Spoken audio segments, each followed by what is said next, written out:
Hello and welcome. It's the 2019 year in review part 4. Woo! Is that joke still funny 4 times in a row? I think so. I was telling Alex this before we started recording. The longer that joke goes, the funnier it will become, because I'm going to be looking at it like in 2025 after the final year. And I'm going to be like, yeah, part 6, that's classic Tad. Tad, you mean year 1? Year 1, do we reset it now? That's what the final year means. It's a communist thing. That's why North Korea is on year 68 as when we're on year 2023. I did not know. I always just thought you were saying 2024 is the final year with Goku and a lightning flash, just as a bit. No, you morons! I'm saying there's gonna be a revolution and we're gonna reset the fucking calendar. That's what that actually means, you fucking retards. Oh my god, Alex. Okay, so here's a little inside baseball. This was a very similar conversation to what I just had last night. So last night we were doing some D&D stuff, and I kept screen capping skills that were showing up in the character builder for an NPC slutty maid, you could inflict venereal diseases. Okay. And they all thought that I was just fucking with them until I shared my screen. They're like, "Oh my god, that actually isn't your character builder, Tad. What did you do?" I just assumed you were doing a bit. I explained it last night. Last night of this recording of it is a communist thing, and used North Korea as an example. I have stated very clearly I don't mean the world is going to fucking explode. The final year literally just means we're going to fucking change the calendar, which is not as bad as you think it is. It's just annoying. That's all the final year actually means. See, I thought it was a lot cooler. No. Anyway, so we have a lot of shit that we're going to talk about today. I'm going to start it on a sad note, though. People in the Discord knew this already, but the orange cat I have, Machine, he passed away on November 15th, right? Moral of the story about that, just to summarize everything that happened there, never trust a licensed professional. They're horrible. Okay. Don't ever listen to them without asking questions. Okay, Rightoid. Yep, I have become a full-fledged rightoid. Now, the reason I want to bring up Machine, one, he was on the podcast. He was in the RuneScape episode, I think. But also, my mom said, I think the worst. I love my mom. Listen, I do. I swear. But she said quite literally the worst possible thing you could say to someone whose cat just died. I'm going to read you 3 separate quotes, Alex. Each one's going to be worse than the last. I'm ready. So these are from my mom. These are the day after. Yeah. Oh, by the way, when I had him cremated, he's in a little Egyptian cat urn, on my shelf. When the vet asked me if I wanted him partitioned, I dead ass said, "What? You mean like William Wallace?" And she didn't think it was very funny. I didn't know what it meant. I was like, "Are you? Does that mean different jars? I don't want that." Anyway, so I told my mom, and she said, quote, I heard gabapentin doesn't actually work. I could tell he was in a lot of pain when I saw him last month. I don't think he's felt much besides hurt. Jesus Christ. He probably wouldn't be able to show if he's in pain. These are real ass quotes that my mom. This was a day after, too. This is horrifying, dude. Ugh. You know what's not horrifying though, Alex? What? Christmas. What did you do on Christmas? Okay, so this is gonna kind of blow your mind. So you know me, I kind of just work and come home. I don't really have a lot going on. So for Christmas, I did literally nothing. I opened my presents with Sherry, got her stuff. I bought her this nice little gift card for this masseuse place that she goes to, right? I don't know why she wouldn't just let me buy it directly. She wanted a special little gift card. I don't know, and I don't care. So I got her a little thing that she'll like. And then I went and played video games. I went and played fucking Fire Emblem 8 on my fucking 3DS. And I hung out and played Lethal Company with the boys, who also do nothing on Christmas because we're getting older and we don't care as much.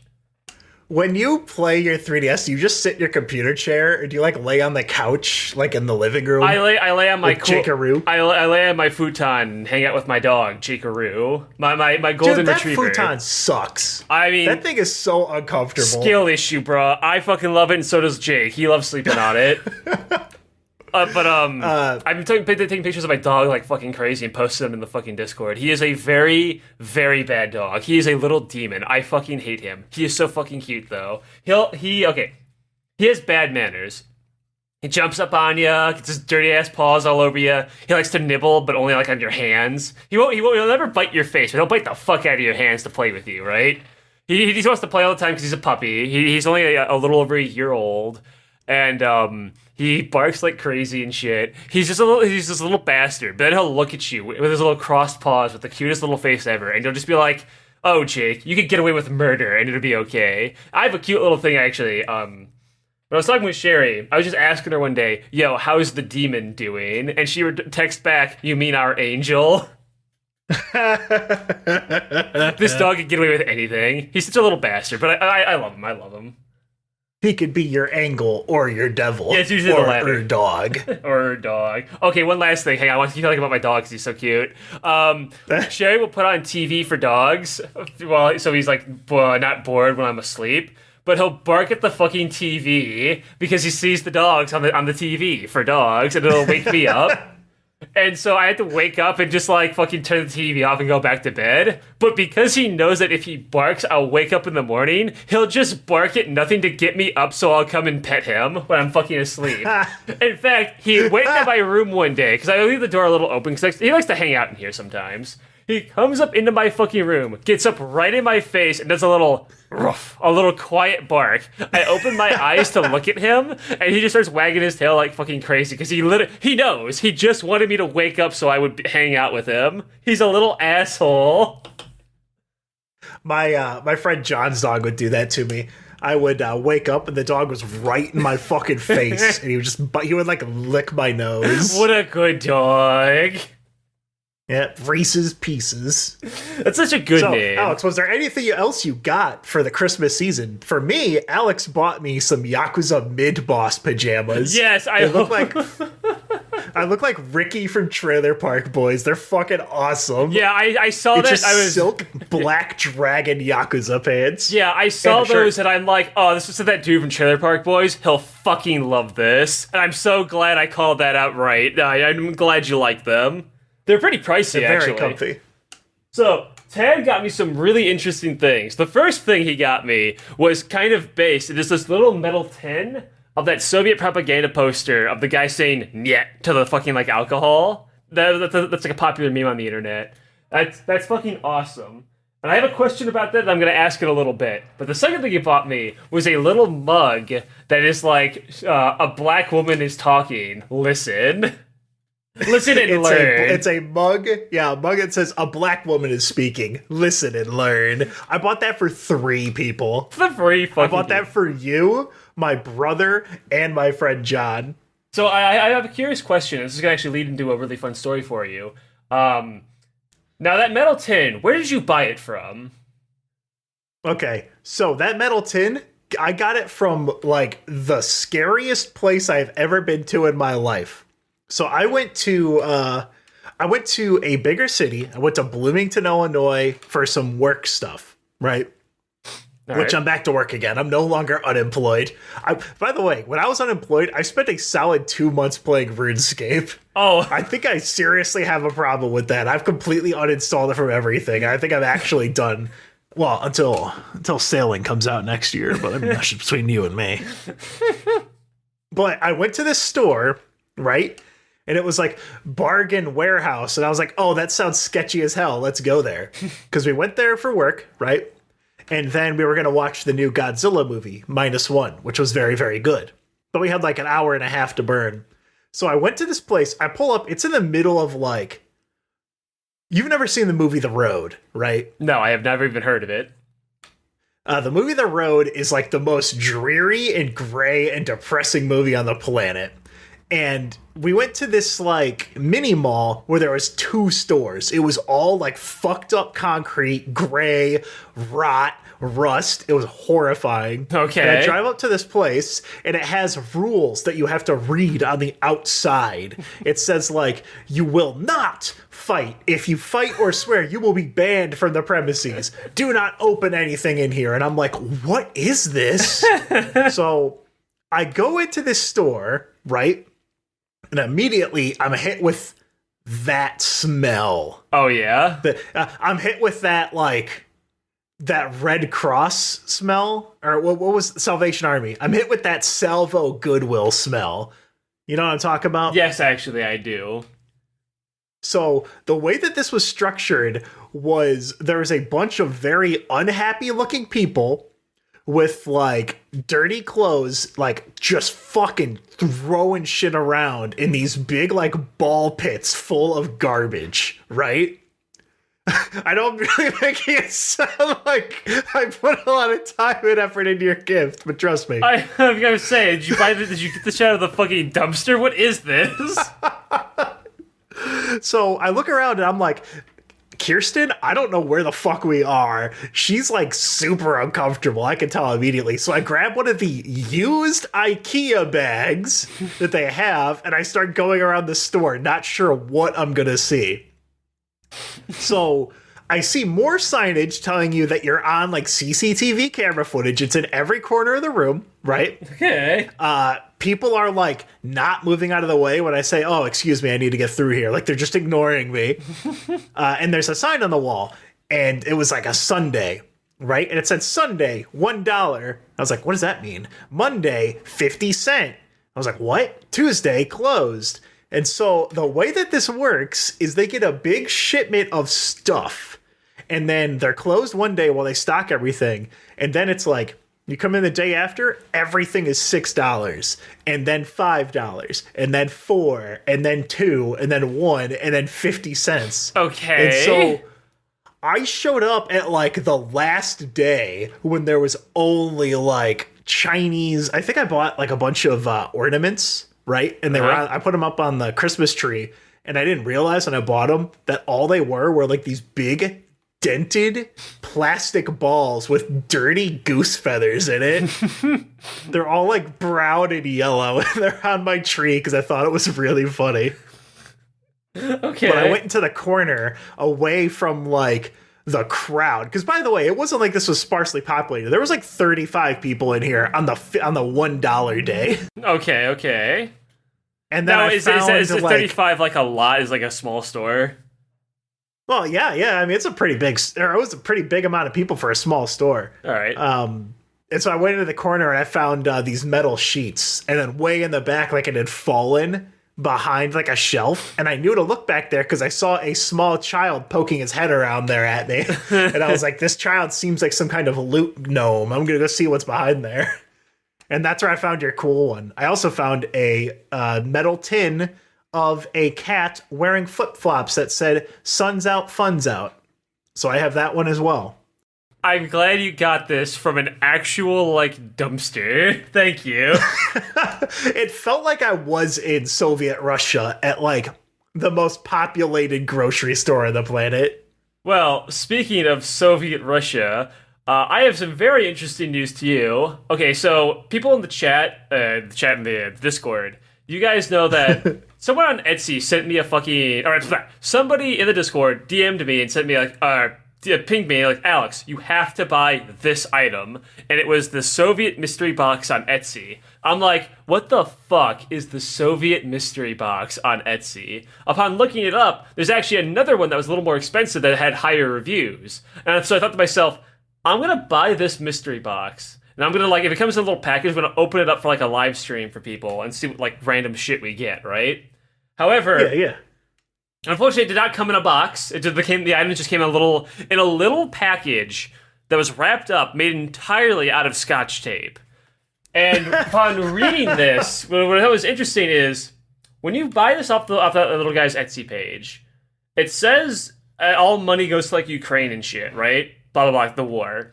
However, I immediately noticed from reading the little Cyrillic and the English together, this motherfucker is from Armenia. This is not Ukraine. But upon looking at the items, I posted pictures of them in the Discord. These are not reproductions made in the 90s by hand. These are very clearly legitimate items. I can tell immediately upon holding these two old catalogs about fucking Russian stamps that are dated, 1980, and it has the worn pages and everything, and all the copyrights right here. I can very clearly tell this is not a reproduction of a catalog from the 80s. This is very clearly just the catalog from the 80s, right? Yeah. Now, that is actually pretty cool. I do like having like an authentic little piece of like history right here, and it's a mundane thing. It's just about stamps, right? It's nothing special, but it is cool to have, and it is nice practice reading for learning another language. Let me interject something here really quick. What's that? One of the things I got for Christmas, exact same vein. I'm like, oh, this is like a really cool like little slice of history. So I have hanging above my computer right now, next to that framed picture of a horse in a bathtub, is a Nazi swastika right above the Olympic like rings. There's like a 19 whatever. It's the Olympics. It's cool. It's got the Nazi swastika for that one time the Olympics happened. Remember that? I just think the uniforms look cool. Let it be known that Ted has more fucking Nazi shit in his house than I do. I also have in my current room, my living room, I have 1, 2, 3. I have 3 framed and autographed photos of my cousin Joe Buckley. I just want you to know that I have more photos of Joe than I do my nephew or myself. I have no framed photos of myself in my house. If I die, they're not gonna know what I fucking look like, dude. They will not find me. So I burned my fingertips off at the Benihana. They will not find me. So the thing that I thought was really interesting about this is the first thing I noticed when I'm looking past the catalogs was this little medal I got. I'm like, oh, that's cool. It's like one of those medals, because like the Soviet Union would hand out like medals and posters for literally fucking anything. It's like, man, we discovered a new type of frog. Fuck it, medal for it. It was a nice way to just get some like propaganda, get people rallied up, and like make a little extra money. Parentheses in this moneyless system, haha. You know what I mean? It's like giving someone a banana sticker. Basically, yeah. They made billions of these fucking things, and you can like. They're like a collector's item for like history buffs, so you can just buy like bins of them for like $50. Like when there's like millions of them, yes, they're historical, but like when you got millions of these little metal pins, they're not really worth that much in the grand scheme of things, right? So I thought, oh yeah, this is just another one of those fucking none of those random ass medals. So I get a look at it, and I see the year is it's this nice little gold medal, and I want to get a picture of it for you. I'm going to send it to you from Wikipedia, so you immediately know this is a medal of note because it has a Wikipedia page. So this little medal. And of course, all of the photos of Alex's shit, I'll have in the I'll have that in the description of like an Imdra album. Yes. So this little metal pin is actually the fucking, what is this called here? The USSR Medal of 40 Years of Victory in the Great Patriotic War. I was like, wait, what? And so upon looking more into it, I remember. So the Great Patriotic War is World War II, and the day of victory is like their holiday of when they declared victory, and they actually still do like shows of it in Russia today. In fact, they bring out tanks and fucking red army uniforms and like do like LARPing, marching down the Red Square, honoring the day of victory for the Soviet Union, even though they're not the Union anymore, right? Because part of their history. Yeah. So this medal was handed out to veterans of the war that were still alive 40 years after the war, because it's the 40th anniversary of World War II's victory. Okay. So I was like, oh, that's awesome. Wait, this is a veterans medal. How the fuck? Wait, how did I get this again? So I started looking at this documentation. So this is very clearly a real piece of paper. This is very clearly not a reproduction of some motherfucker's medal. And this is a medal from some guy named, like, Sardani Fremovich or whatever. And so I'm looking through this. Are you okay, is that his actual name, or are you just making something up? Because if it's, like, a dude's medal, like, this is... Okay, here's another side note, right? So this is just like what happened on Joe's podcast he was doing with his movie boys, right? Mm-hmm. He mentioned on that podcast, when they were talking about some bad horror movie, Malevolent Movies is the name of it, that he had his uncle Soup Bednar, and they were like, who the fuck is Soup Bednar? That sounds like a Star Wars character, right? That is my great uncle Soup. It is my grandma's older brother. And like they the name Soup Bednar. Oh, by the way, he had two other brothers. There was Uncle Soup, Uncle Pudge, and Uncle Beaner. He just liked beans. Uncle Beaner, huh? And Uncle Soup, he passed away a couple years ago, but like he's kind of got like a new life in this random horror movie podcast. So I think that would be really funny to be like, what is this guy's exact name? And have his exact name on the Let Me Tell You About New Year's 2019 Year Interview number 4 podcast. It will be memorialized. So now I have learned how to read Cyrillic, but unfortunately the signature isn't fucking like cursive Cyrillic. Bro, I can barely read cursive English. Oh no. Look, man, I can read Cyrillic, but so anyway, I had somebody do like, you know how you did Google Lens to look at something? He did Google Lens to do a quick little Google Translate. And so going through the spelling to make sure it was actually correct. It's like Sardarian, which is a common name back then. His Sardarian like Fremovich. So Darian Fremovich, I could not find him. I tried every different like spelling. I tried doing it in Cyrillic itself. So I assume this guy was just like a regular ass like a goon. But this medal was handed out to everybody, either military or civilian personnel who served the armed forces of the USSR in World War II. So this guy is a World War II veteran of some kind. I could not find him himself, but I have a dead man's medal, and when I was holding this medal, because like, this is very clearly like a legitimate piece of paper, right? This is very clearly like a legitimate signature and everything. This is not a repro. This is very clearly a lie. My friend was like, Alex, you know he probably says they're repros to get past Etsy. I think that guy is a grave robber. And I'm looking at the medal, I'm looking at the pieces of paper. I'm like, no, because like that's impossible because I can look up the 40-year victory medal and a bunch of people sell them on like eBay and shit. They're like a collector's item and like family members will just say like, fuck it. It's a piece of thing that was handed out to like millions of people. I'll sell it for like $5, right? When they were clearing out Grandpa's house after he passed, they're probably like, oh, here's a medal, we'll donate that. Yeah, exactly. And then some guy gets his hands on it and he sells it. And then some Armenian guy gets it from Bargain Bin Warehouse in Bloomington, Illinois, and sells it. I don't believe that this is... I do believe this is a real guy's medal. There's real documentation. But I don't think he ripped it out of some dead guy's fucking cold hands. Until I got the next item. Uh-oh. The next item. An old pack of, like, cigarettes from the USSR. So I started spark them up right now, Alex. I started thinking, hold on a minute.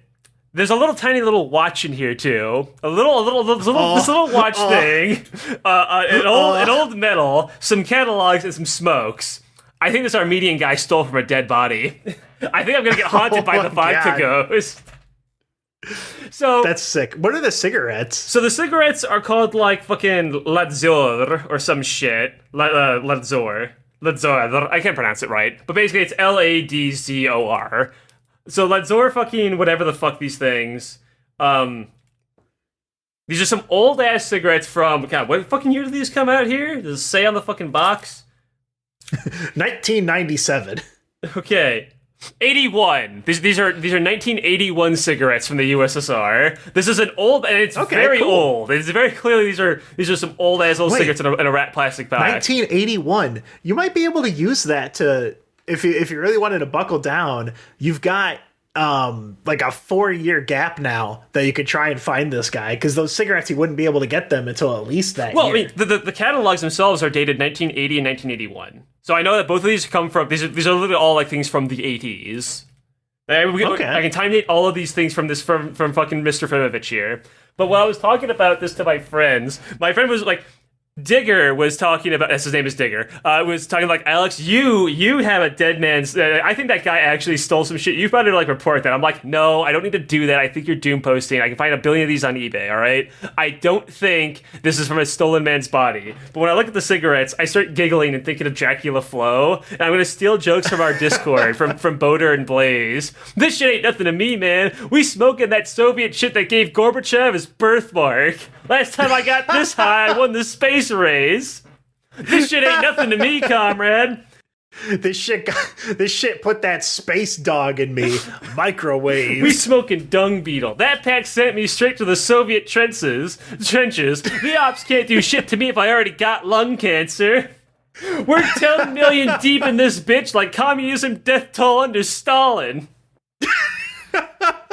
I don't need Stalin to erase me from his photos. I'm already faded as fuck. I think if I smoked that was these, really good. I think those are from Boater and Blaze. I stole this from our Discord. You guys are welcome.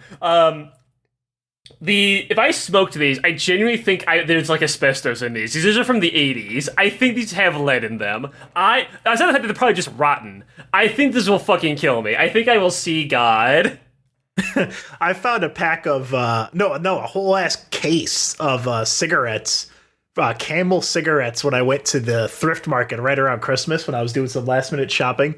It was the same place that I bought a Extreme Legends 5 Dynasty Warrior poster that has like screenshots of the game put through a comic book filter, and it's some guy with two swords saying, "I hope you're ready for some Chinese takeout." I'm sorry. I'll send you a photo of it. It's fucking incredible. I'm sorry. I just didn't expect it to go that way. I guess that's the only thing we knew about China, right? If you're a gamer in the 2000s. I just sent you it, Alex. This cost me $2. Get ready for some Chinese takeout. Holy shit, dude. What a different time. I was so proud of myself being able to read some of these words in this catalog. I feel like that bit from Good Burger. It's like, yeah, I know some of these words. Cause I know how to read Cyrillic, but like I don't know half of these fucking words, so like it doesn't actually matter. It's like because we know it's gobbledygook. Yeah, but like because we know English, we can read like this shit. I don't give a shit about this shit. You know how much shit I give about this? I smoked these and started writing in Cyrillic cursive. Fuck you. Dude, I have no idea how to read that shit. Listen, man, Duolingo is not very good. Let me tell you about Duolingo real fast, because I was out of the podcast for this period. I was like, I keep talking about Soviet history, this and that. I really should just learn Russian to like get a better grip of these things. Like if I were to say get a fucking 1980s catalog about stamps in the Soviet Union, I should be able to read it myself rather than some person translating it for me, right? So I got Duolingo a while back, and Duolingo is a fucking meme. What a waste of like $20 that was for like a year subscription to Duolingo. Oh my god, that was so fucking dog shit. Okay, look, let me tell you about Duolingo. Tell me about I'm gonna let you tell me about Duolingo. I'm gonna open up my folder. If you hear any noises, the one remaining cat named Kohl's Cash, I have a white kitten named Kohl's Cash, is viciously attacking my kneecaps right now. She's doing the bunny kicks and everything. She's a little fucking asshole. Ow. Duolingo will teach you, like, not even the basics. It'll teach you, like, the letters if it has an alphabet. So, like, that's how I know how to read Cyrillic, right? Just because, like, Cyrillic, the Russians have an alphabet. So it's actually, like, once you just memorize the noises, there, you can now read Russian. It's actually not that hard. It is called a phonetic language because it's easy to read. And that is actually very true. The only time I ever get tripped up is just because I'm English is my first language. I'll see letters and go like, yes, this is obviously I see the letter P, I'm like, yes, this is, map key. Oh no, sorry, this is marky. Because this is fucking, it's an R in Cyrillic, right? I'll get tripped up, but that's just because it's my first language. But Duolingo will tell you random bullshit that, like, you'll get one sentence like fucking izvini, une punimayo or something. That is, excuse me, I don't understand. That's a decent, I could use that if I need something, if I'm a little confused about something. But then it'll teach me, where is it? Hold on, it's in my folder. I have the most It'll teach me cool racial slurs. No, it'll teach me the literal most worthless shit. And it'll be like, yes, you'll obviously say something like, oh yes, my horse is an architect, not a painter. Yeah, I'll definitely need to say that, you fucking asshole. Where is it? I have it saved somewhere in this bullshit. I saved everything in my folder to help me practice and also to meme on some of them. Where is it? Where is peak Duolingo? Ow, cat. What a good cat. Ow, you butthole. Yeah, fuck him up. Why is she biting me? I'm just grabbing her tummy. Ow! Why are you winding up like you're doing a heavy attack? She like took her head and went, yeah. Okay, I can't find the horse one. I cannot find the one that says horse architect, but I found this one that is the most useful one I've ever seen. All right, read it out to me. It's like, and the people at home. It's like Yeminya Net fucking Devsky or whatever. Fucking Yeminya Net Devsky is I do not have a girlfriend. I don't know. It seems one's pretty relevant to you. Ooh, my feelies, my fifis. But the thing that I learned from reading through this, like outside of like just tell me random bullshit that doesn't matter and I'll never use for anything, I found the horse one. Okay, hang on. Now that fucking my horse is not an artist but an architect. Thank you, Duolingo. I'm sure I'll say that to some Russian on Dota 2. Thank you so much. Once I saw that one, I was like, okay, Duolingo kind of sucks. I'm gonna stop using it. But you can actually go down and like read comments made by people, right? And I found this little tidbit. Turns out what I was learning wasn't even that accurate anyway. It was actually kind of just bad. So like, it's being wrong incorrectly anyway. It's not even using like correct grammar on shit. So as far as I know, Duolingo is a fucking scam. And so I got a new app called Babbel. I haven't actually used Babbel yet because in typical Alex fashion, I got this thing and then just left it over there in my shelf and haven't really used it for anything. Oh, I actually have a funny little short Babbel story. What's that? I was listening to, I think it was Hardcore History or something a few years ago. He talked about Babbel and he didn't spell it out. So I just kept searching Babbel, like B-A-B-B-L-E, right? Mm-hmm. Like how you would think, but it's not that. It's B-A-B. Well, I'm not being paid by them, so I'm not going to spell it out. Right? Sorry, I never found it until years later when it came up through something else. I saw an actual link. So what did Babbel teach you? Did it teach you how to speak to languages of the world? Babbel taught Did it update your OS? Well, the thing about Babbel is I have it installed, and I'll be like, yeah, I know you need to pay for it, because I see it in like ads for YouTubers and shit all the time. And I'm like, okay, because Duolingo sucked, I do still want to learn Russian. I will eventually start up Babbel. So it has been sitting on my phone for over a year, and I had not even started up the app. I have no idea what it fucking looks like. It's just been on my phone. I have been incredibly lazy about starting Babbel. I want to, and I'm gonna need to, so I can read through these catalogs and it'll be good practice. But like, fucking, I'm just lazy. I'm just lazy, and I'm still a little stung from like spending all that money on Duolingo for like the big year subscription. I'm like, yeah, this is gonna be awesome. This is like something to do like every morning. Wasn't it like because you do it every like morning? And I'm like, oh, this just sucks. The one time in the world. No, shut up. The one time in the world, I'm like, you know what? I will listen, Ted. And I will try something new. It fucking burned. It fucking slapped me in the fucking face. It scammed me. It hustled me. This is what I get for listening to you, Ted. Now all you know how to say is, I don't have a girlfriend in Russian. I know how to say uni puni mayo and shit. I know drug. A fucking drug. How do you say, friend, by the way? This white cat has covered me in fur and then fucked off to go try and eat a candle. Based cat. Cats will eat fucking anything, dude. Fucking... Listen, Tad. When I was watching through fucking, Chernobyl fucking Netflix documentary or whatever, the Netflix drama, being able to read oh my god, words. there's a cat trying to eat the uranium rods! Being able to read random words and send out to my friends, they were like, damn, dude, that's cool. I felt like as cool as a guy with dice in his pocket. You know, having dice in your pocket actually makes you very cool. You can take them out and flirt with women by having them guess the number.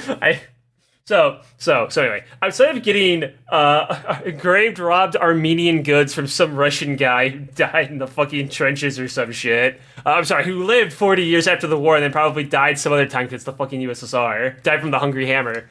What have you been up to, Tad? Because I've been gaming. And in fact... You been fucking gaming? Yes, and in fact, I've been gaming so hard, several websites, such as the Steam Year Review and the Nintendo Switch Review, have reminded me how much gaming I have actually done. I thought I've just been sitting here bitching about Leftoid this and that. Turns out I've played hundreds of video games this year. I've played a fuck ton across both like my 3DS, my Fembo machine as I call it, and my Switch and my PC. I have been going crazy. Don't call it the Femblem machine. So what we did, I thought this would be kind of funny. We took our Steam year in review and then we gave it to the other person to go over, right? Mm-hmm. So Alex's, he mostly played Baldur's Gate 3 Elden Ring and TF2 and some game called Omega Strikers. What the hell is Omega Strikers? So Omega Strikers was like the most flavor of the month little game ever. Basically, it's like a bunch of old Riot employees made their own company with blackjack and hookers, and they created they tried to make a League of Legends-ified, like a MOBA-ified version of like air hockey. Because what it is, it's air hockey. You run around with two characters and one goalie, and you slap this fucking puck around and use abilities and shit to fucking score goals and shit. It is... Is it like top down, or is it like a third person? It's like top down. It plays kind of like almost like... It has like similar controls to, Bloodline Champions. Where you use the W, A, S, and D keys, which you aim. It almost plays like a twin stick kind of game, right? It kind of sounds like Windjammers. Yeah. I haven't played Windjammers, but I agree. Because it probably is. It's really cool, but it's like, okay, how do I describe it? It's a cool game. It's not that cool though. It's not a game that I want to play every day, every week, every month with all these daily, weekly, and like monthly quests with a battle pass, guys. It's fucking air hockey. Like I'll play air hockey with my boys in a movie theater. And I'll play it like a couple times on my computer with Windjammers here, but I don't want to play Omega Strikers every day. And what's kind of funny about Omega Strikers is that like, it basically, okay, so it came out in like an early like access and then kind of died off. And so it's like, okay, hold on, we're going to bring the game down, do like a big mega update, kind of like what they're doing with fucking Smash Brothers, Warner Brothers Smash Brothers, whatever the fuck that was called. Yeah, with Bugs Bunny and Batman. Yeah, I completely missed that one. That was one that I was like, oh, I'll get around to it. And then I just never installed it. By the time I looked again, it had like Players Online 3. Yeah, so that game, I also played that. That game is the definition of, this has so much soul, but literally nothing else. like it's complete opposite. It's usually the other way around, right? But no, this game has so much. That game has so much charm, so much soul, and it's really fucking funny when Shaggy fucking goes Super Saiyan and uppercuts Batman out of a ledge and says, "They're gonna have to call you Bruised Wayne when I get done with you." That goes so hard. But it's a really floaty, jank-ass game that sucks to play. I'm sorry, guys, but it's just not that. Multiversus is just not that fun. Smash Brothers is just better. Back to Omega Strikers. One other question about games that you were playing. So Elden Ring came out in 22, but it looks like you played a shitload of it. Now, I haven't touched Elden Ring yet. My big thing, and I feel like I'm the only person on the planet who feels this way about Dark Souls, is, and this will tie into like my most played game last year when you go through mine, but I like games where there's like adventure and you're exploring and it's really fucking dangerous. My least favorite part of Dark Souls is the fucking bosses. See, so that's where you're wrong. Is Elden Squiddo. Ring another like boss focused game, or is it like, yeah, you run around and you look at crazy shit for 2 hours and then you are forced to fight a stupid boss? Well, I mean, there are bosses you need to fight anyway. It's Elden Ring. You still gotta beat bosses to beat the game, Tad. But like, yeah. So Elden Ring, I really, really liked it. As you can tell by me being one of my most played games for 2 years in a row. The reason for that is it really captures what like an adventure feels like, and it still has its flaws, because it's still like an open world game where it'll be like, here's this big empty area, you walk through and there's some ruins, and like you'll find the same kind of like ruins in every area. So when you see a ruins, you like know like, oh hey, there's gonna be like a handful of glup shitto enemies, and then there'll be like a secret passage over here off to the right. It does have flaws with some copy and pasted shit, because it's such a big game. But it is one of the only games that I have been able to play as like an adult where I still had a wow moment. Where I meant, like, I saw something and I'm like, damn, that's really cool. Enemies are still fast and flail around a lot. Like, it still has its flaws, and if you have ever been burned out of Dark Souls, I don't think Elden Ring's gonna, like, unburn you out, because it's basically Dark Souls 3 with a jump button, plus, like, 3 times as long, because there's so much to explore, right? Oh, fuck, I don't want to just talk about this the Elden Ring episode. I really, really liked it. TLDR, if you like adventure games, you're gonna really like it. So back to Tad here. I need to criticize him for something. Now, Tad... It's impossible to criticize me. My video game tastes on Steam are impeccable. Tad, why does it say you have played a hero shooter as your most played game of the year?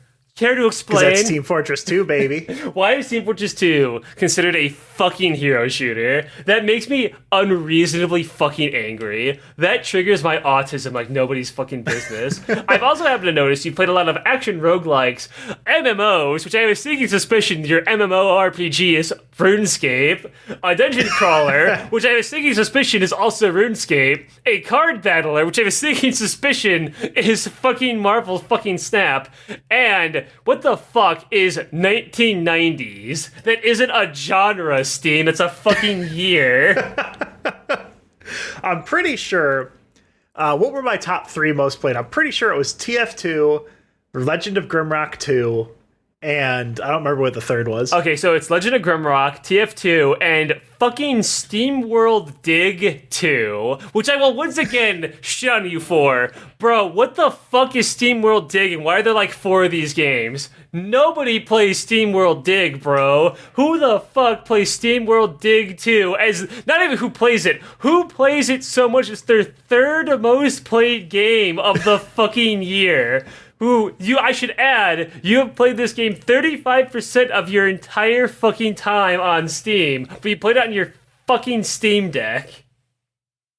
Well, listen, Alex, unlike some people, my gaming tastes are a little more fancy than I'm scrolling up to see where the porn game that was on your list. Summer Memories. Yeah. Here he comes, chat. I'm so happy. Thank you, Steam. Thank you so much. When I was scrolling through that, I'm like, oh, hey, the year in review. I'll show this to my friends. Oh, thank you for reminding me that I bought that porn game. Cool, thank you. Thank you for putting that on everyone's fucking display. And played it 11 times. Damn right, dude. For less than an hour. Interesting. I played that game for like 5 hours. What are you talking about? Dude, I was gooning.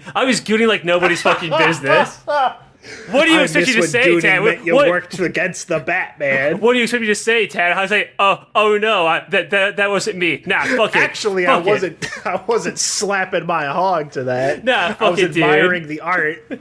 Nah, slam, you caught me. So anyway, I was gooning with the sweet fat of the hog. No, Grimrock 2 is, I think I mentioned this before. I played a shitload of that back at the start of the year. Pretty much like the first half of the year was me playing Grimrock 2 and then playing Zelda for like 180 hours. Yeah, what the fuck is Grimrock 2 exactly? Because that game is very obviously old, and I also played an old game myself too, if you looked at my Steam list. I played fucking Planescape Torment. Yeah, so it's a wizardry style, so you got a cube. You got an adventuring cube of like 2 dudes in front, 2 dudes in back. Yeah. And it's real time. You go through this grid-based dungeon. The graphics are very, like, surprisingly nice and very well detailed because it's all, like, they know exactly where you're looking at, so they only render what you see, right? So they can put, a lot more vertices or whatever the fuck into it to make it look really nice. Yeah. I played it once. I completely bounced off and I said, oh, this game is weird. I don't understand this because I didn't realize I was supposed to use my mouse to pick up the locked, like the keys outside of the cage. So I got stuck in like the literal first square for an hour. Nice. But I played it and I was like, holy shit, this is awesome. Because what it is it's like the game there's no like dialogue cutscenes at all. You'll find notes that kind of point you into an area and then that's it. Like, other than that, you are just on this island and you're just figuring shit out. And you'll go to all these areas, and every single time I unlock a new area, I'm like, yo, holy shit. Yeah. It's like a huge advancement. And they all look interesting. Each one's got unique, like, gimmicks going on. There's different bosses. There's all these different, like, it's like, I had played an old school dungeon crawler before, but something about Grimrock 2 just really stuck out to me, and it just felt really fun with all the shit I could do. To do magic spells, you have to draw it on like a 3x3 grid. Like you right click on the whatever your mage caster's staff is, then you have to draw like the runes to cast it, and it's all real time, right? So like to do like firebolt, it was like I had to take the top right, move it all the way to the left, down right, down left.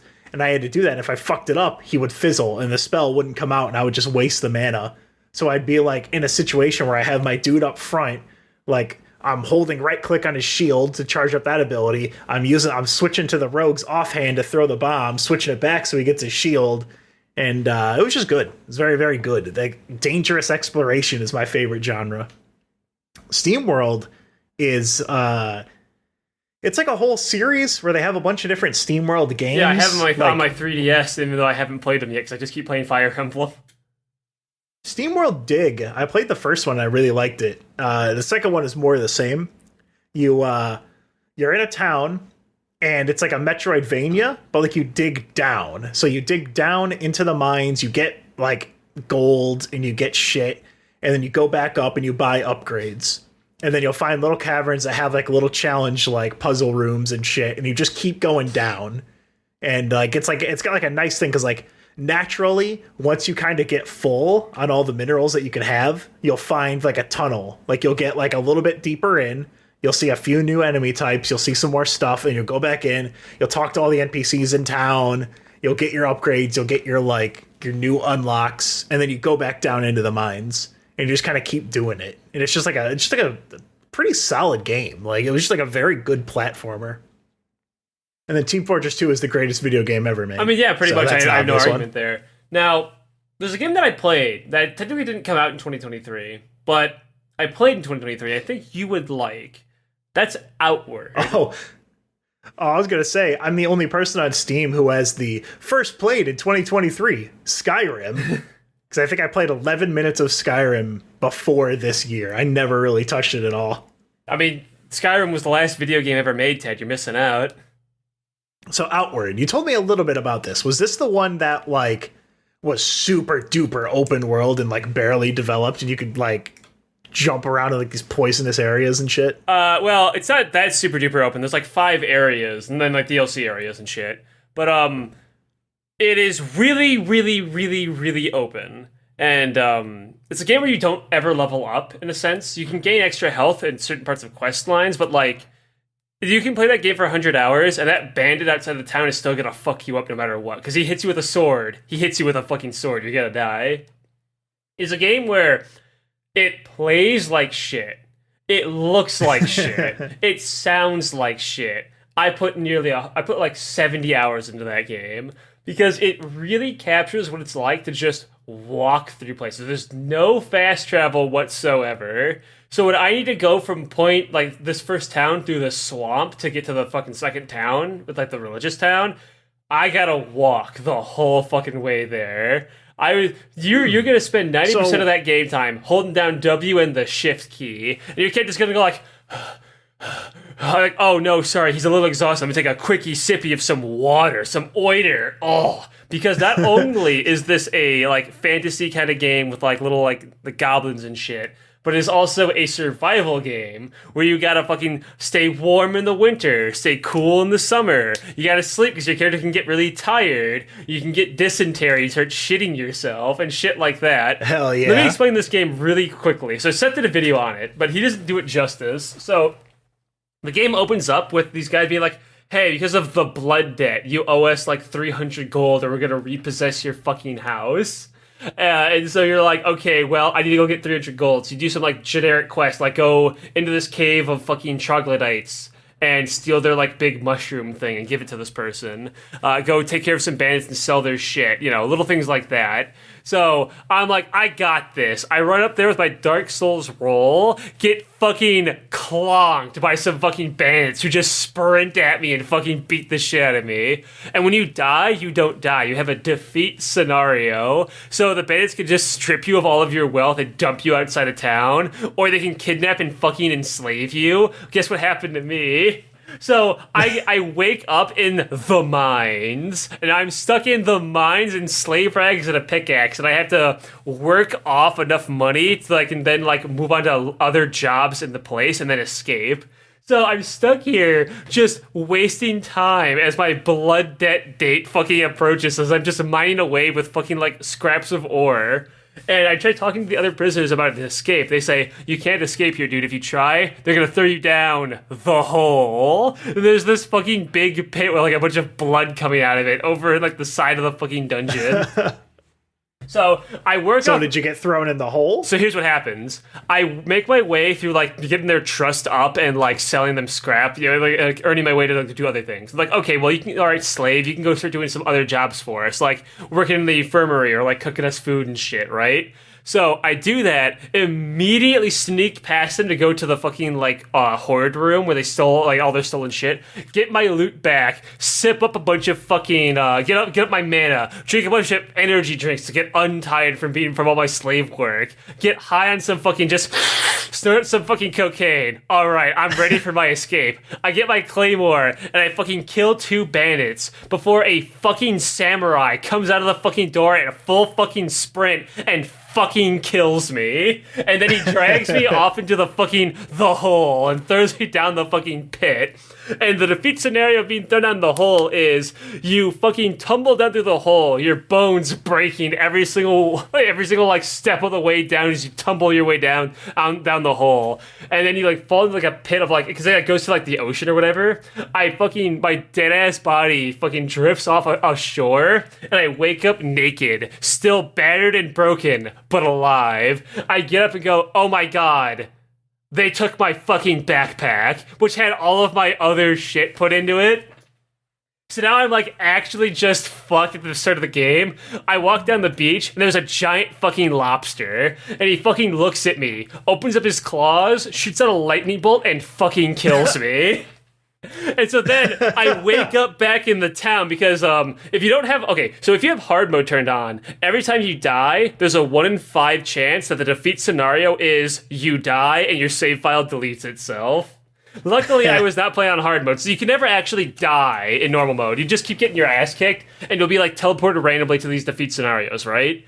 So after that happens, it said a hunter found my broken ass body that I assume was Family Guy death posed on the beach and dragged me back to town. And luckily, she found my backpack too. So I get my backpack and I walk back into town, only for the mayor to say, "Oh, hey, dude, looks like you're late on your blood debt. We're gonna repossess your home now. You're homeless."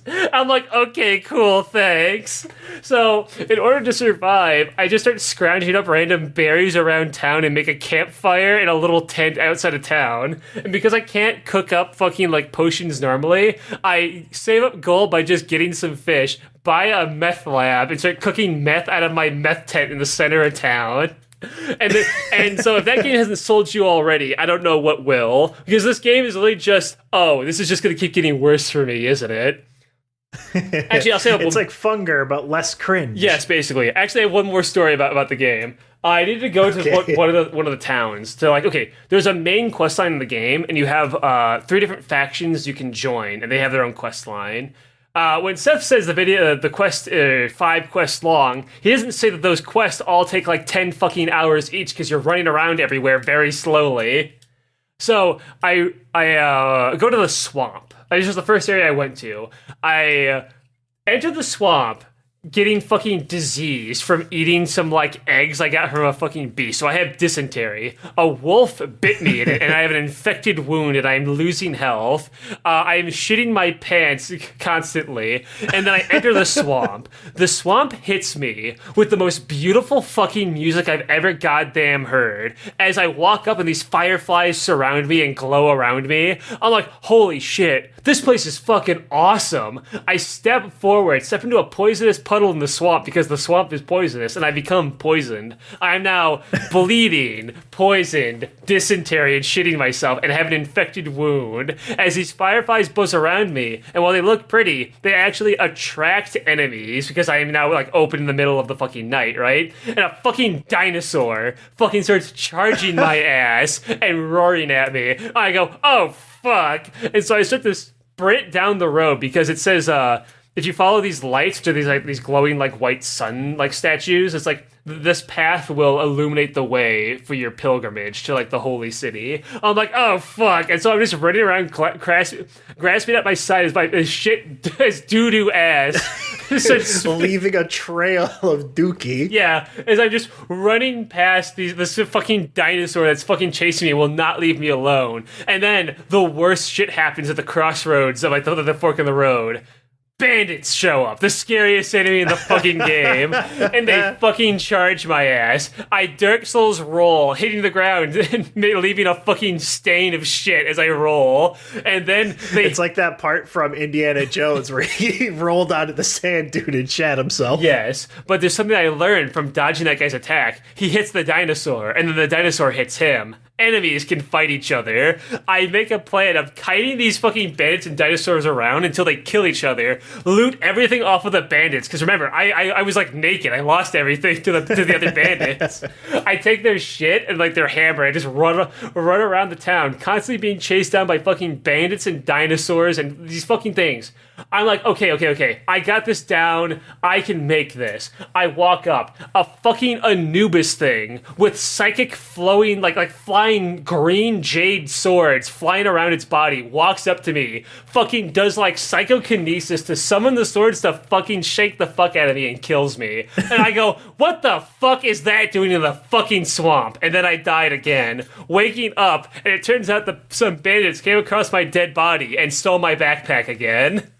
And so then I nakedly run off with 10 HP, constantly chugging health potions, because remember, I'm poisoned still, as I walk to the fucking holy city and fucking finally get there. And once again, it's the most beautiful fucking place I've ever fucking seen. The music sounds so fucking awesome. There's this, as you approach it, there's this giant, like, lotus, like, flower beaming this fucking, like, light into the fucking sky to, like, light your way. It's so awesome. I wish my character wasn't literally dying on his way there. It's like... You're gonna walk into the holy city.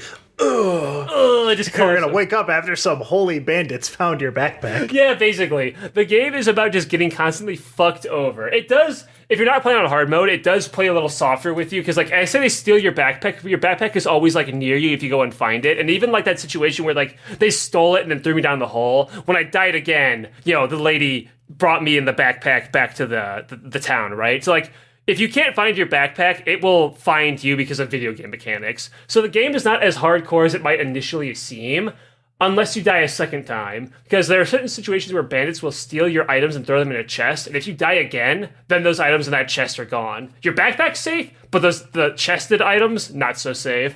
I lost some really good gear once from dying to a fucking, like, dinosaur, because, you know, the swamp is fucking deadly as fuck.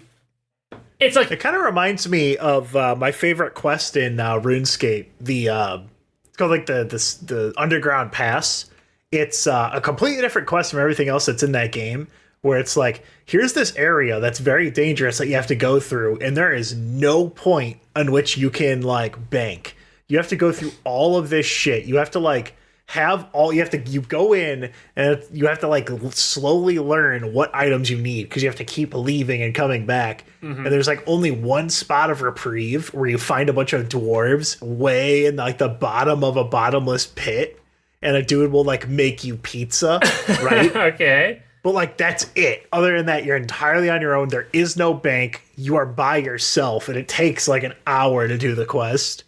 And that makes me think that this game seems just kind of like that, but made into an entire game. When I was like playing preparing yourself for these long treks. Yeah, and what when you're I was find. playing it, I'm like, I don't think Ted likes survival games, but because it's like fantasy coded, and it's RuneScape coded, I think he would actually really enjoy this game, because I think he would like... The survival games I hate are the ones that are like, you have to go and you have to get 6 grasses and you combine those into grass rope, and you use the grass rope with the rock to make a weatherstone, and with the weatherstone you get to unlock the meteorological hut in your Valheim. Chop a tree. I don't like those games suck. Okay, a lot of your crafting is going to be from potions, like, which is alchemy shit. You can craft weapons and shit too, but, like, all the good shit you'll find is just, like, playing the game and getting, like, through quests, because it's fantasy game still. So because of the fantasy, like, but the fantasy shit kind of overriding the normal trappings, I think you would actually really enjoy it. Though, I'm going to let you know, it's really jank. It plays like shit. Like, it is a game that you run around and swing, and you're like, oh god, these characters are like fucking meat puppets. Oh my god, they just, like, lunge at each other. It's so bad, but I couldn't stop playing. It's awful, and I love it. I highly recommend Outward. Speaking of awful, Alex, now you've told me... So I recently got back into the wage cage, right? Yes, I was mining Chinese I was mining Bitcoin for the actual Chinese government. I'm pretty fucking sure that's what I was doing, because all of the higher ups are from, like, mainland China. That job's over. That ended a couple months ago. So I went back to work at another job that I used to work at. I walk into the office like, I'm home again. And immediately I notice there's a couple things wrong with, like, the security office, because I'm working security again, the most base job in existence. Yeah. I go into my little office and I'm like, something seems wrong here. I look at the counter and like the corner stuff has just been like torn off. Like someone just grabbed it and ripped it off. Okay. There's a bunch of knife marks on like the top of like the table. Like someone had been not like carving their name in it, but just taking chunks out with a knife. And I was like, oh, okay, that's kind of crazy. I wonder what's going on there. I walk over to the other room, and there's just all the filing cabinets dented to shit. Like, someone just went ham and beat the shit out of them, dude. So you're saying it's like John Wick happened. John Wick fought in a fucking action scene in that goddamn office. It was really wild. Also, there was a hole in the wall, but someone had printed out a picture of a cave and put it on it. And I thought that was pretty funny. There's like a framed photo of like a big archway, and there's a hole behind it. We did that when I lived at home. Me and my brothers were roughhousing. We put it was either me or my brother. One of us got put through the wall, and so we took the rug and hung it up on the wall, and no one noticed. Fucking, we went back in my house because my emotionally stable sister would throw tantrums all the time, and she would put dents and shit in every single fucking wall she could. So we had a lot of paintings hung up just to like cover up the fucking damages. Oh my god, that's why you guys had them all at the house that I knew you at? Yes. Oh my god, that's really funny. I didn't know that. Yeah. I thought maybe you guys were just like cultured. No. We're just hiding the fact that we were an incredibly dysfunctional and unstable family. But enough about my backstory. Hell yeah. So for my job, so as you guys know, I work at fucking WageMart.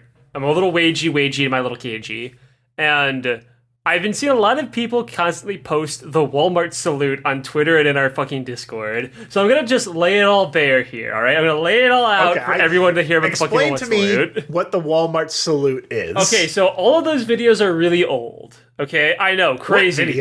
People on Twitter will get like a 10-year-old video and then put it up saying like, look what's happening now. That would never happen on Twitter, right, Tad?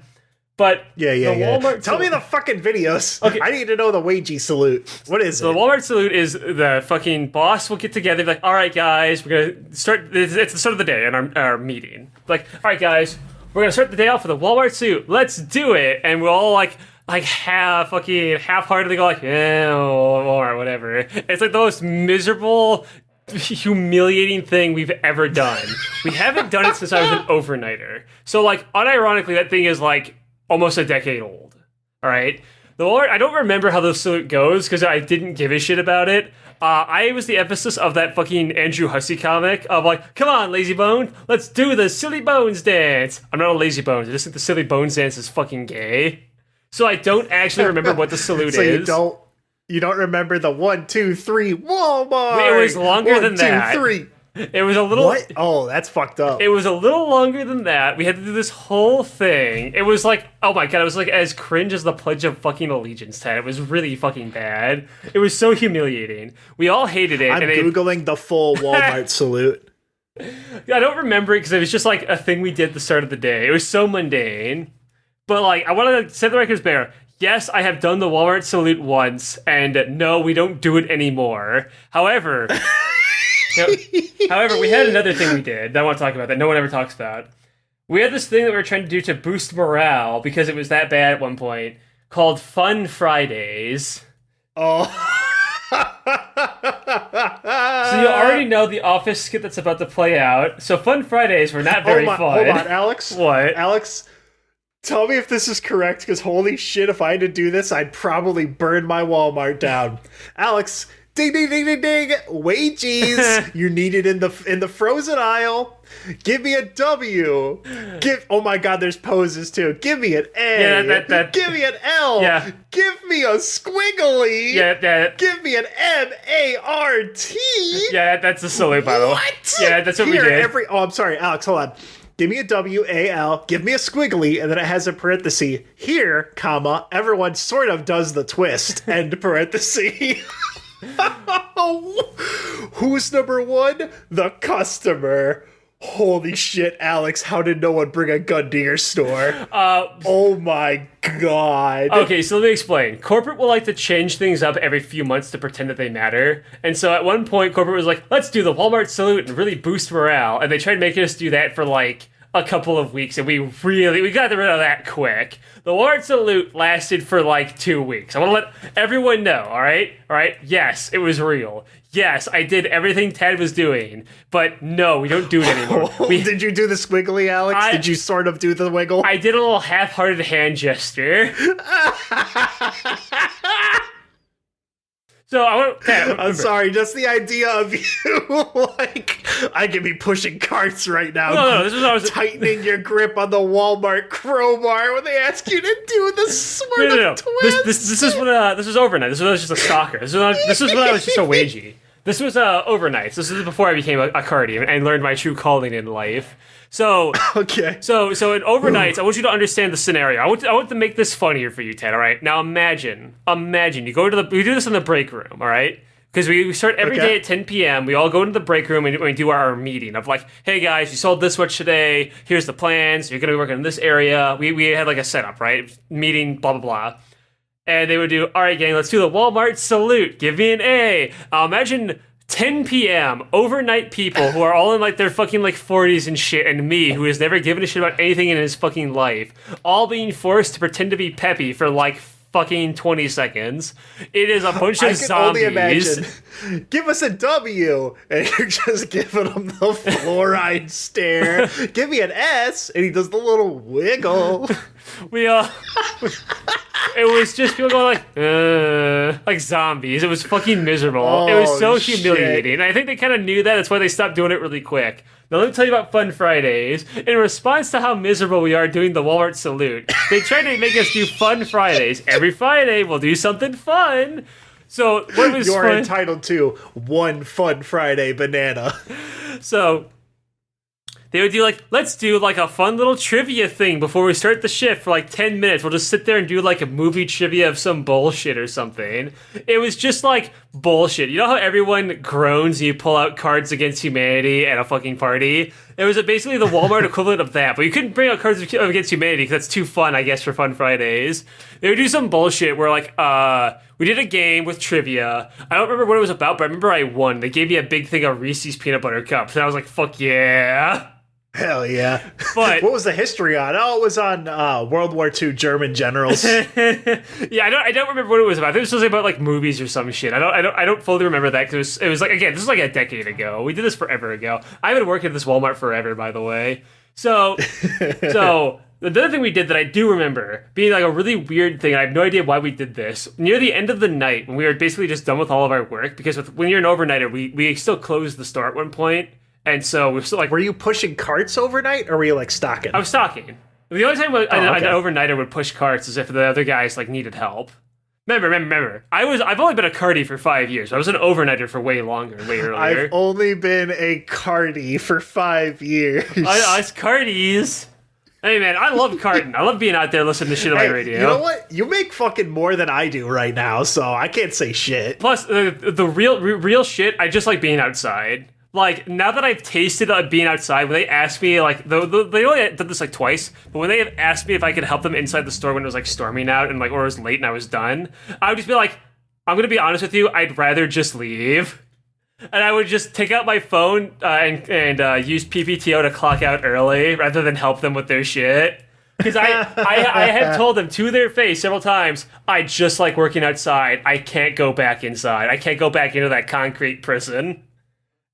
I can relate to that, dude. Like, working security again at my old job and, working for the Chinese government, I was able to, like, walk around and do stuff all day, and now I'm just trapped into a little L-shaped area, walking back and forth like a pit bull, straining against my ever-weakening leash. Yeah, but, I'm an inside guy. I'm a gamer. I stay inside my house most of the time. However, working outside, just being in that fucking sun, yeah, I'm only in a fucking parking lot, but, like, fuck, dude. It is really the little things. It feels so much better. I would rather work out vitamin. there. Give me a vitamin D. Yeah. Okay, so I want to talk about Fun Fridays again. I want to get to this one story really badly. Yeah. So we're done with everything one night, And our fucking manager at the time, he walks up, he's like, all right, guys, we're gonna do something fun for this Friday. I want everyone to come to like the main like aisle, like the cross, like where the cash registers are, right? That goes across the entire store.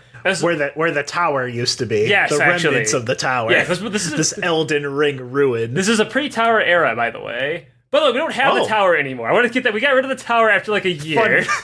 Fun Friday sanctified the grounds for the Walmart tower. Yes, so he lines up a bunch of the fucking mobility scooters. He's like, all right, guys, we're going to have a race.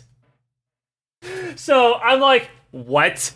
He wants us to race the mobility scooters to like past the clothing area or whatever. And whoever wins would like get, I don't know, more Reese's peanut butter cups or some stupid shit. And so I'm like, all right, fuck it. I gotta get in on this because it feels like a bit out of the fucking office. So we have this like stupid ass fucking race. This one time we had like fun on a fun Friday because we did something that was kind of stupid and we probably should not have been doing. Okay. Now I'm gonna take a guess. Were you firing off rifle rounds inside of the Walmart?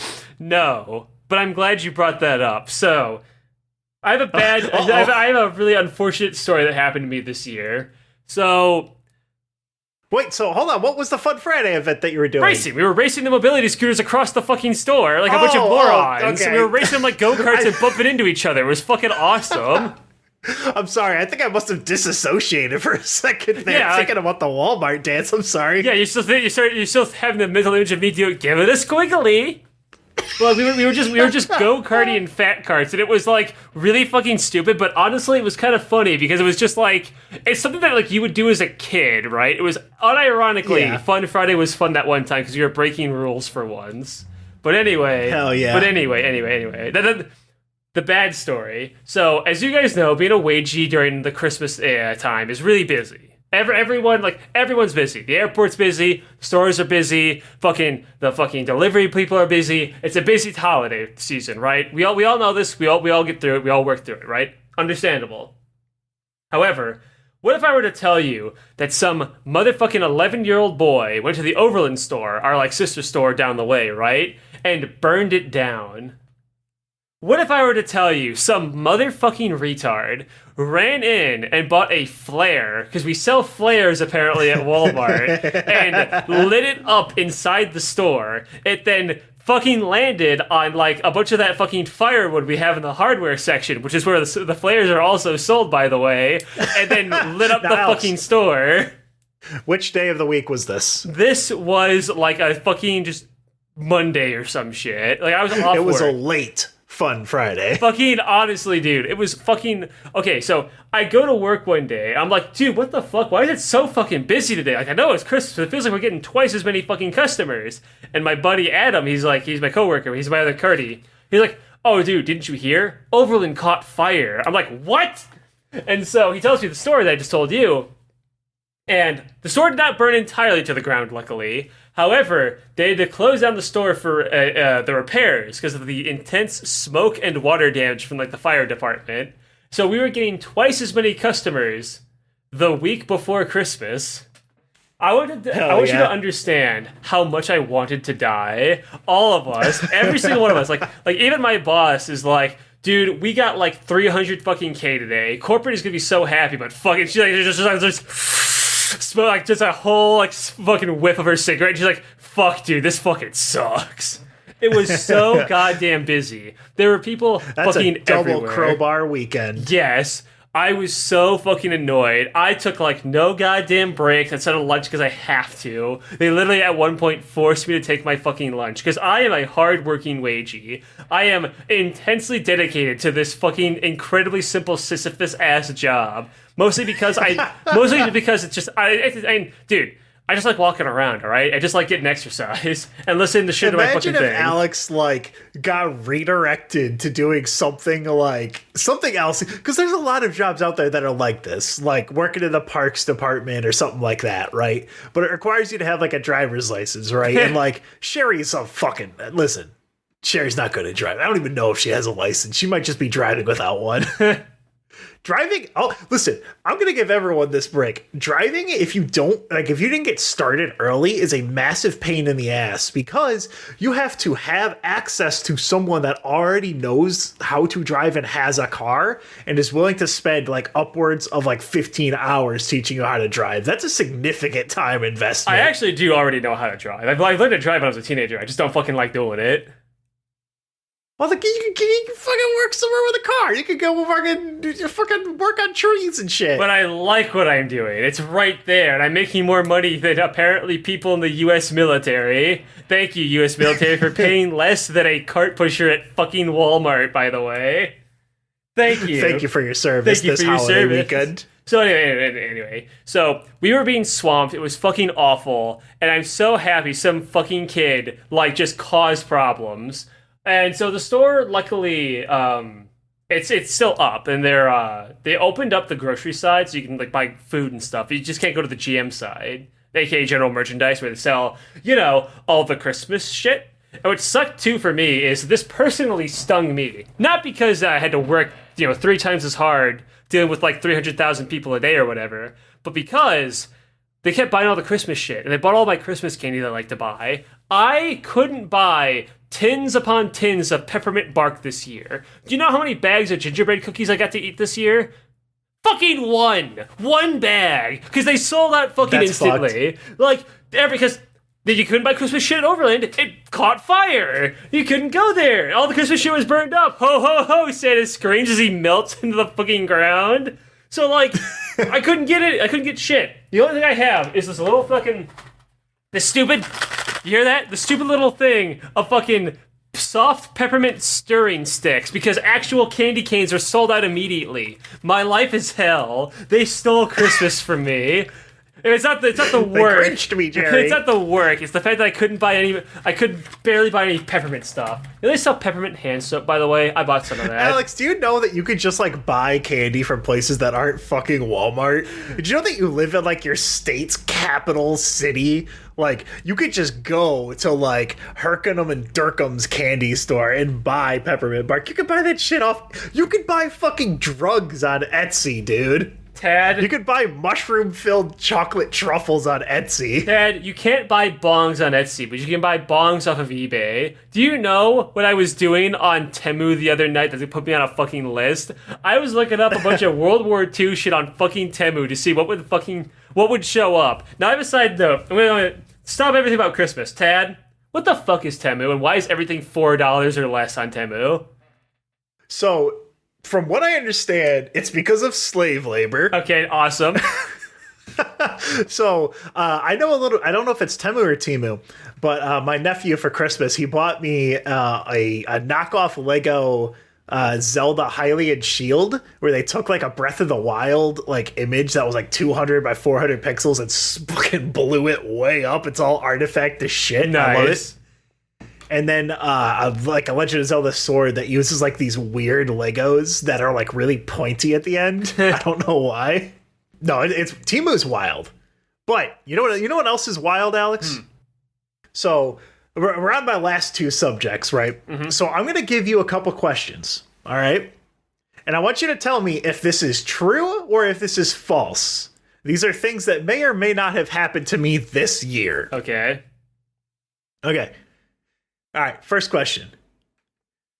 Did my uncle explain the great white replacement theory to my cousin's new husband on Christmas? Oh, that 100%. True or false? That 100% happened. That's true. That is true. Ding, ding, ding, ding, ding. I walked in there to get my grandma this year. She just did pizza. She was like, I don't want to make, because I have a big fucking family. Like, every time we do these events, there's like 17 cousins and shit. So I walk in there to get some slice of pizza, and I just hear my uncle saying, yeah, so that's why the immigrants come in here and they're not white so that they can replace us for Democrat voters. And I'm just like, I'm just going to debate him. Debate him. Debate him. I want you to debate him right now, Dad. I'm just going to go sit down. This is the moment that I walk in. Debate him, Kirsten. Second question. Did I burn my fingertips off to stop the ops from finding me by reaching into a container of dry ice to get a $100 wine voucher using the promo code AFJT001? Okay, that obviously didn't happen because that's from Dracula Flow. Incorrect, I did. What? My grandma bought me some meat, just like a big package of meat. I set it up there, I got all the meat out, I was like, oh, this is awesome. I put it in my freezer, and I went to pick there was like a wine thing at the bottom, and it said danger, and then it had a wine coupon, ice. And I was like, that's fine, I know what cold is. I reach down there and grab it, and my fingers hook into the bag. I go, and yeah, it was dry ice, so I burnt my fingertips off on my left hand. My thumb and 2 left fingers no longer have prints. They will not find you. All right, another question. Question number 3. While at the laundromat washing my big blankets, did a strange Mexican man manifest from around the corner, take $1 out of my hand, and give me a Andrew Jackson gold dollar coin?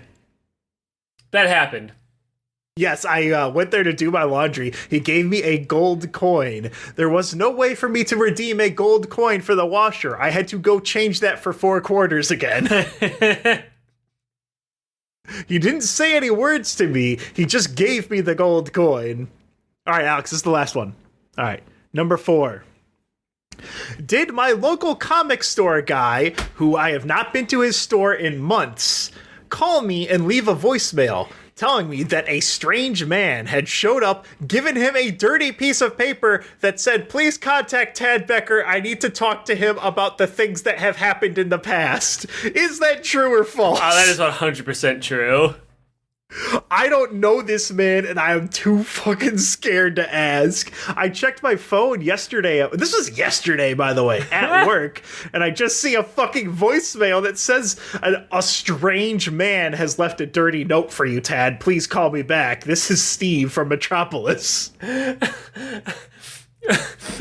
think about the Alex, things that have happened. I think I'm about to start an MMO side quest. What did you? These are real things. This is Biden's America. These things have happened to me. What did you do? You're pushing carts, and I'm getting conscripted into like the Dark Brotherhood. Oh, you mean the Dark Fleet? Alex. I don't know what that means. I assume it's like a rightoid thing. Yeah. Do you have anything else, Alex? Because I have one final section. Yes, I was going to ask you. Now, out of all the gaming you did this year, I happen to notice that a lot of yours was from like games that are like 8 years old, apparently, which is probably Grimrock 2. But I wanted to say, what is a game that came out this year that like you really, really liked, but like is kind of under the radar, if there is one? A little game called Tears of the Kingdom.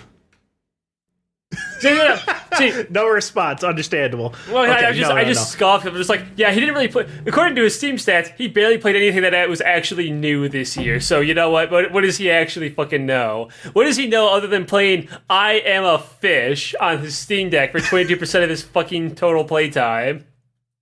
Actually, Alex, it's just called I Am Fish, and it's a sequel to I Am Bread. And also, it was my nephew playing it. Oh, okay, that makes a lot more sense.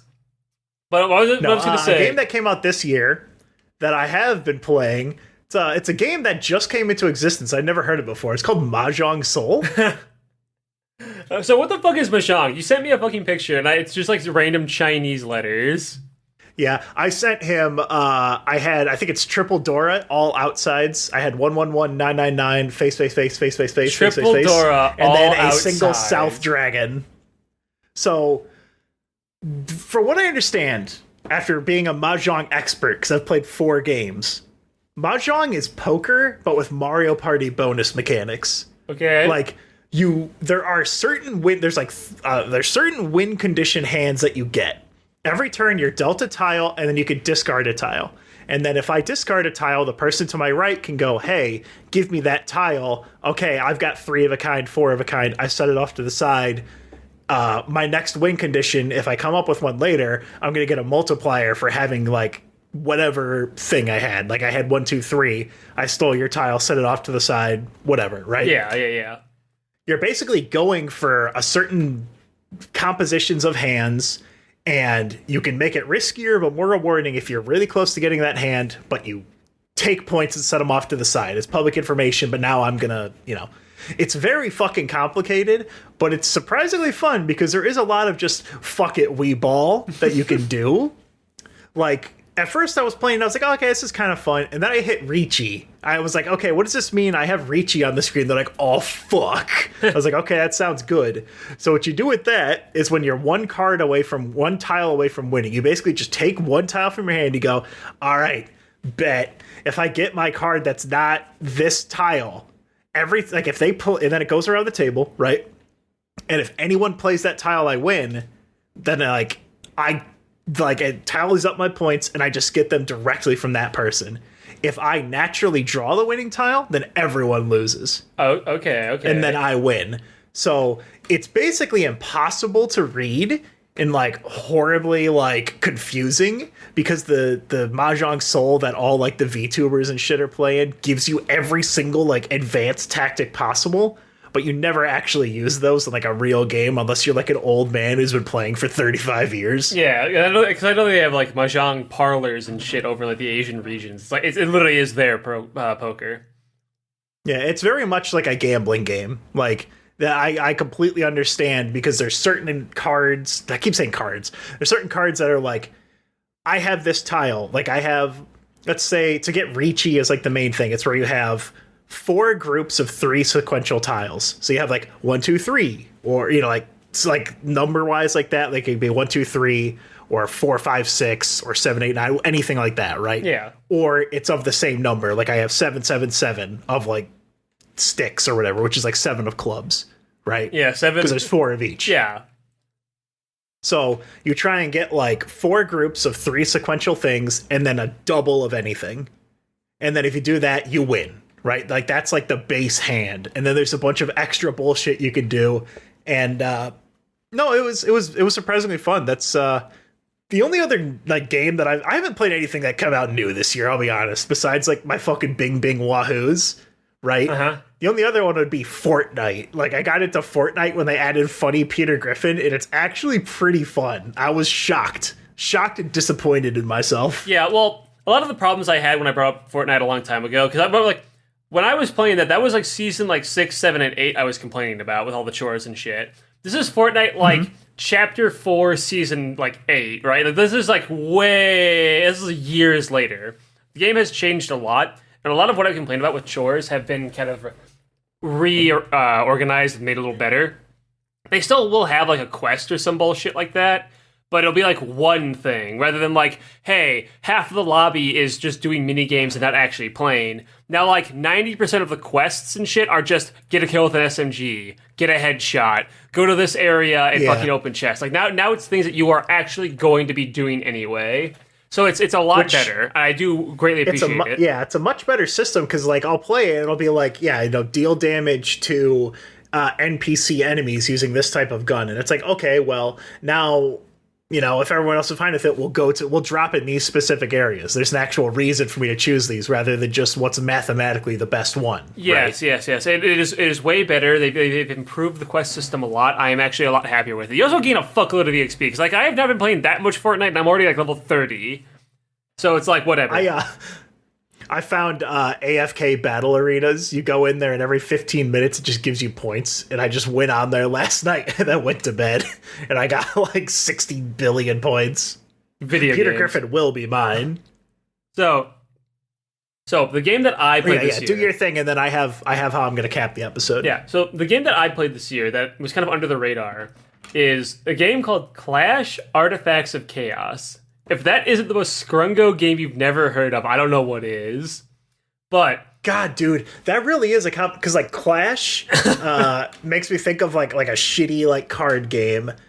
Like Artifact makes me think of the other shitty card game from. Actually, it just makes me think of bad card games. I kind of fell out of Marvel Snap, by the way. They kept adding so much shit. I don't like digital card games. They changed too much. Did you know? Hold on, I'm sorry. I'm going on a fucking rant. By here. all means. Did you know Legends of Runeterra has not added fucking Amumu yet? But they've added like 6 unique champions, and all of the dragons have their own champion card. What a bunch of bullshit is that? What a bunch of fucking bullshit. They're gonna write my sad, dead child League of Legends character out of the game because he doesn't fit anymore. I mean, yeah, basically, he is not a big, sexy K-pop star. They can't shill him for fucking sex dollars. He might as well be useless.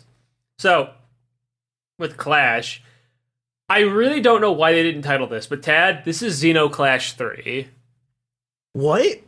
This is made by Ace Team in the Zeno Clash universe, the world of Xenozoic, and it is Zeno Clash 3. It has the same like art style. Everyone's like all ugly and these monsters and shit. Where you play as this old man who's like a martial artist, who is a Xeno this time. He's not a human like Gat was.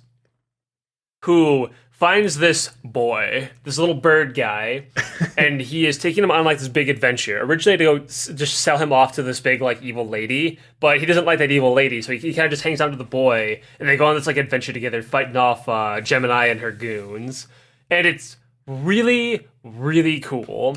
Because it's Zeno Clash 3, it is like, I love the music, I love the combat when it's not janking out a little bit, because it is still Ace Team, they are still like a Chilean indie developer. It is like, this, I don't know why they didn't call it Zeno Clash 3, because I thought like, maybe it's like a publisher thing, because they're not published by fucking Atlas this time, they're being published by someone else. So maybe like, they're still using the same world, but they can't call it the title, because that title is like a publisher thing. That could be it. But then I ran into something. The characters from Zeno Clash show up in the game still. The golem still shows up. And it's like he like ties it in. This is like a sequel or whatever. I'm like, okay, so what the fuck's up with the title? You can't just like drop this on me. And I lost my mind when I was playing the game for the first time, and I saw the fucking golem and I had to fight him as like a boss fight. But I'm like, you know what it might be? What's up? It might be that the publisher was like, yeah, the first two didn't do very well. Don't call it Game Title 3. Give it a different name. Maybe. Because they might have been like, yeah, those two sucked, like finance-wise, so call it something else. Because otherwise people are going to be like, I don't want to play the third in a series of games I've never heard of. No. That would be my thought process. It's a damn shame though, because it's so fucking cool. And like they improved a lot from the other games, but the other games like they look really, really cool and they play kind of all right. But they have really, really like bad like voice acting and shit. This game has actually really good voice acting comparatively. Like everyone sounds good. Like Pseudo, who's like the main character, I love the way he talks and how he talks to the boy. Where the bird is just called the boy. He doesn't have a name. There's this little bit where his grandpa dies and he's like, say the words. Where he's like, your bones become like dust and your breath becomes wind. And then there's a later scene where you're in the mountains and the boy's like, where do we go when you die? He's like, what do you mean? Xenozoic's all there is. Your bones become dust and your breath becomes wind. That's all there is to it. And the boy says, is that why sometimes the wind sings? And Stu goes like, I don't know. And he has this genuine curiosity to him. And it's this little moment, but it sounds so good. Because the actor's like really good at like this their dynamic. Like I really like Pseudo and the boy. They're really good together. There's a big thing that I didn't like about the game, though, and it's such a little thing, but it annoys me, is that the characters look great. Like, the Xenos all look like Xenos. They're all freaky monsters and all, like, mutated and shit and, like, ugly, right? But the world is so boring compared to 1 and 2, dude. The world is just, like, here's a slightly weird fantasy world. You don't run into giant hand statues or a giant severed head with like a window eyeball. You don't run into a giant tower that has like pixels like floating around it anymore. You don't run into like anything crazy. It's just like, here's a town, here's a forest, here's a mountain range. There's not even like crazy like symbols or anything anywhere. It is so safe. I hate how safe the aesthetics are for the world. The characters, shut up phone. The characters look amazing, but the world is so boring. I'm gonna fucking mute you. That's Zeno Clash calling you. Yeah, honestly. Heard you talking shit. Yeah. By the way, if you hear weird noises on my end, it's the cat literally trying to shear the skin off of my hand again. I made the problematic decision to exist when she wants to sleep on my desk. Yeah, I just muted that shit. It was just people saying Happy New Year a day early. So, I really like it. It sounds good. It plays good. I just wish it looked better. Like, one thing they could have fixed and it would have been, like, perfect. But, like, I highly recommend it. It has gone completely under the radar. Some people have actually DM'd me if I heard about it because it's, I talked about Zeno Clash 1 and 2 before on an episode years ago. And yes, I have played it. I loved it. I played it twice, and I got every achievement in it. I 100% of that game. It is really, really good. I'm going to criticize another thing about it. I think $40 is a little much for that game. I think it's more like a $30 game or like a $20 game. Like, I love that game, but much like No Straight Roads, which I also really liked, it's a little overpriced for what it is. You know what I mean? Yeah. There was they had a lot of back and forth with even Bug Fables. They were really worried about what the price it, and that's like a full ass like 20 something plus hour game. And I think they ended up settling on 25. I think, okay, when it comes to indie games, so this is actually good advice for you guys. The minute you hit over $30, people are going to start looking away at your indie games. Because like when you hit that 40 range, that's more of like a $40 game is like a AAA game that's on sale, right? So you're essentially saying that like you are that good at your $40. If you're $30, you're like, yeah, my game's pretty good, right? You know, you're pretty confident in it. If you're $20, that's like the perfect range, I think. A $20 indie game is like, I will just buy a $20 indie game. If it looks even remotely interesting, I'll pick it up immediately. Because $20 is not that much of a commitment. And you're going to say, 30 is only $10 more. Yeah, but that stacks up fast when there's a fuckload of indie games all pouring out like every couple of months, right? So like, I would recommend if you really want to get your game like sold out there, $20 or less will definitely get somebody to just get it because it's a less commitment if they don't like the game. Oh well, they're only down $20. But if I buy No Straight Roads or Zeno Clash 3 here for $40 and I don't like it, that stings a lot more. It's literally double what like something like Pizza Tower would have costed, right? By the way, Pizza Tower, amazing game. I bought it 3 times, for myself and 2 other people. I can't believe it lost a fucking Cocoon. What the fuck is Cocoon? Anyway, all right. So this is all right, Alex. So we're recording this at 4:30 p.m. on December 31st, 2023. We have about, I don't know, how do you do math? Is it 6? We got about 7.5 hours. These are all the psychic predictions for 2023 that I found at psychicschool.com, which, by the way, it took me a while to find that because every single link on the website was broken. Nice. Inspires confidence. I want you to confidence. prepare yourself. All right, I'm prepared. They ask their 8 highest ranking psychics, mediums, and astrologers to predict 2023. So I think you'll be pretty surprised how many of these were correct. All right? So at the start, I'm just going to go through these. I'm just going to bam, bam, bam, bam, bam before we sign out for the year. All right. 2023 will be a year of much needed peace and quiet. Well, is that wrong? COVID-19 will mysteriously disappear. Okay. In September, Britain will be preparing for war. Okay, a little off. A sweet shop, this is right after each other, by the way. A sweet shop will malfunction, causing a city to smell for a day. Equal importance among those two, I guess. Okay. Finance. There will be, I don't know why this is under finance either. I'm just reading it as is. There will be the discovery of a new constellation. I don't think that's possible. Yeah, let's say what? I don't think you can find a new constellation. There will be an explosion causing the market arrow to move up and down. Okay. Comic books will continue to increase in popularity and expand. That's the complete opposite of the truth. It's the manga industry that's blowing it out of the fucking water. Okay, well, what about this? NFTs are in even more demand throughout 2023. What did they fucking mean by this? QVC-style shopping channel television shopping will make a big comeback. Yeah, I'm sure. Fashion. Mom jeans and wider legs will continue to be popular. Wait. That one's true. Mom jeans are still popular. That's the safest fucking bet you could have ever made about anything. Fluffy dresses with the multi-layers trend. Hats on, comma, men. Okay. Hoodies that are pointy with a ribbed texture in the chest area will become popular. Science fiction style clothing. Alex, did you get your condom hoodie this Christmas? My condom hoodie? Yes, actually, I did. It's right over there. I wear it when it's a little cold in my house because I turn the heat off to save money. Your big pointy white condom hoodie. Yes. A form of movement, comma, similar to tap dance with no music will show the rhythms as a form of communication.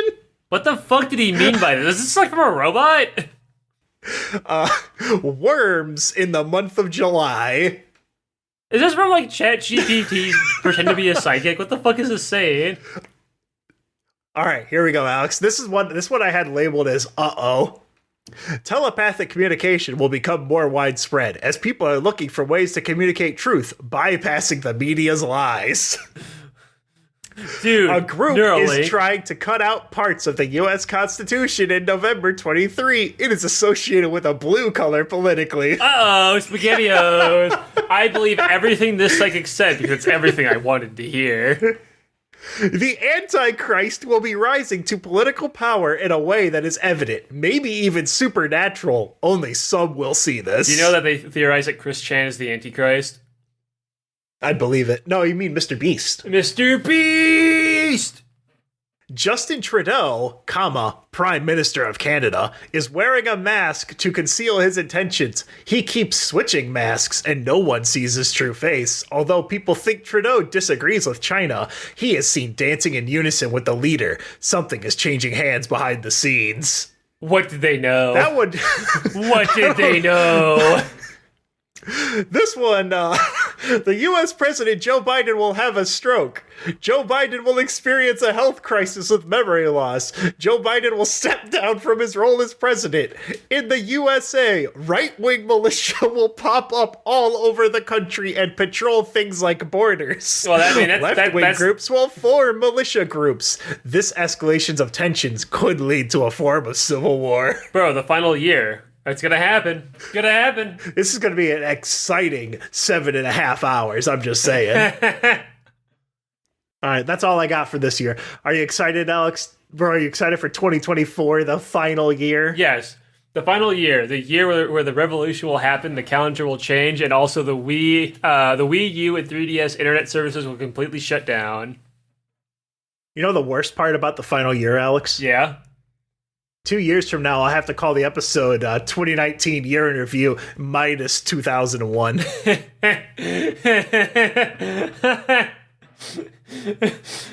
would be 2024, the final year, 2024 part 2. All right, I'm done with this. You can find the show, you know where. It's on YouTube, iTunes, Google Podcasts.